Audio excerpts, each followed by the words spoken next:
All right, let's dive into a really fascinating paradox playing out in the global energy market. China is making a huge push for uranium self-sufficiency, but in a strange twist, their strategy is actually having the opposite effect. It's tightening the global supply and setting the stage for a potential price shock. It's a classic case of national ambition hitting the wall of market reality. So let's break it all down. So where does this all start? Well, with a massive new source of demand: artificial intelligence. According to a recent Uranium IO survey, the majority of investors are now looking at AI's insane power requirements as a genuine game-changer for nuclear. And we're not talking about a temporary spike here.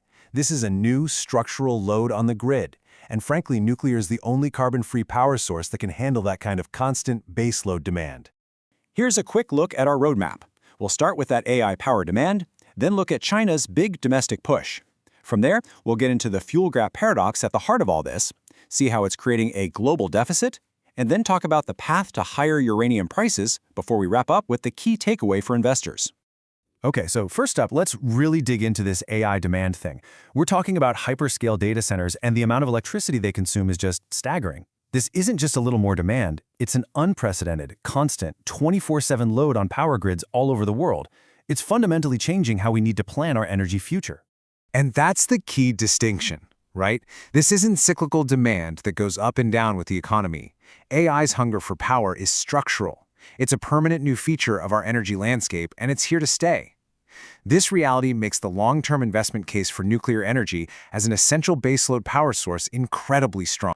So with this massive new energy demand, how is a powerhouse like China responding? Well, they're going all in on an aggressive domestic uranium initiative. For them, it's about geopolitical independence. They want to control their own fuel supply, and they've put a national champion right at the forefront of this effort. And that champion is the China National Uranium Corporation. You'll see it called CNUC. To fund a huge expansion of their domestic production, the company recently went public on the Shenzhen Exchange, and it was an absolute blockbuster of an IPO. And the market's reaction? Wow! On its very first day of trading, CNUC's stock just exploded, surging over 247%. Now, this wasn't just empty hype. It was a powerful signal of just how much confidence investors had in China's plan to produce its own uranium. Now, their whole strategy is built around this modern mining technique called in situ recovery, or ISR. Basically, you dissolve the uranium underground and then pump the solution back to the surface. It's super efficient for the right kind of geology, like what they have in their new Ordos Basin projects. But here's the catch. While ISR is cost-effective, it's not some magic bullet. And this is where the paradox really starts to take shape. Right, so this brings us to the absolute heart of the matter.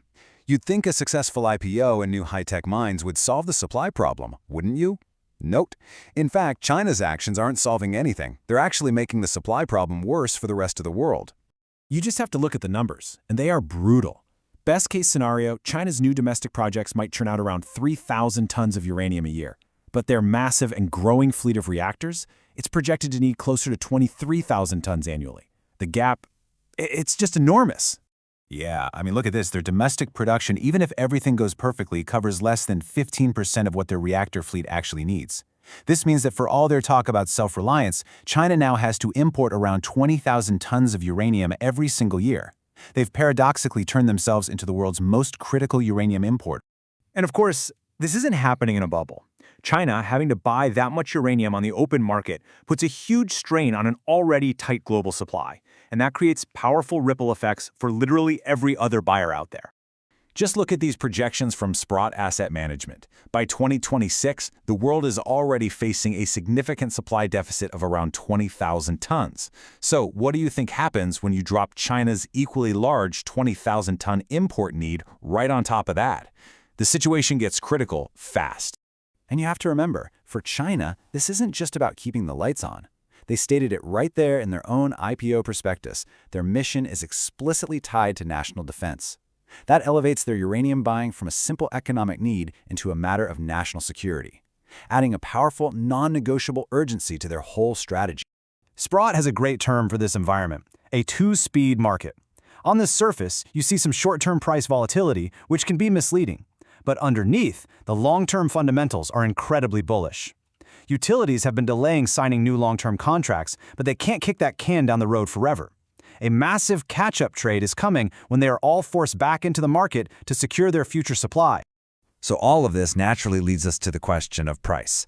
To fix a structural deficit like this, the price of uranium has to rise to encourage new supply. The only question is, by how much? Well, market analysts have a pretty good idea of what level is needed.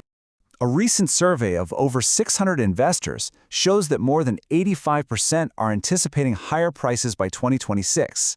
The consensus view seems to be targeting a price somewhere between $100 and $120 a pound, with some pretty plausible scenarios pushing it up toward $135. And let's be clear, these aren't just speculative numbers pulled out of thin air. This price range represents what's known as the incentive price. It's the minimum level required to make it economical to restart mines that are currently idle, and more importantly, to fund the development of brand new projects. Without these prices, the supply needed to close the deficit will simply not come online. Okay, so let's tie all this together. If you're watching this market, what's the big takeaway from all this? In a market defined by such a fundamental imbalance, where does the real opportunity lie? Here's what it all boils down to. First, a structural supply deficit is pretty much locked in for the medium term. Second, China's relentless import demand is a primary driver making that global market so tight. Third, higher incentive prices are an absolute requirement to bring the market back into balance. And finally, and this is a crucial point from analysts like Sprott, this environment doesn't just favor high-grade deposits. It actually puts a premium on projects that are viable for in-situ recovery, the very technology China is trying and struggling to scale up. This leaves us with one final thought. Given that a structural deficit is all but guaranteed, and you have a major global power buying on the open market for reasons of national security, the real question for the uranium market is no longer if prices are going to rise. The question is just how high do they have to go to finally bring supply and demand back into balance.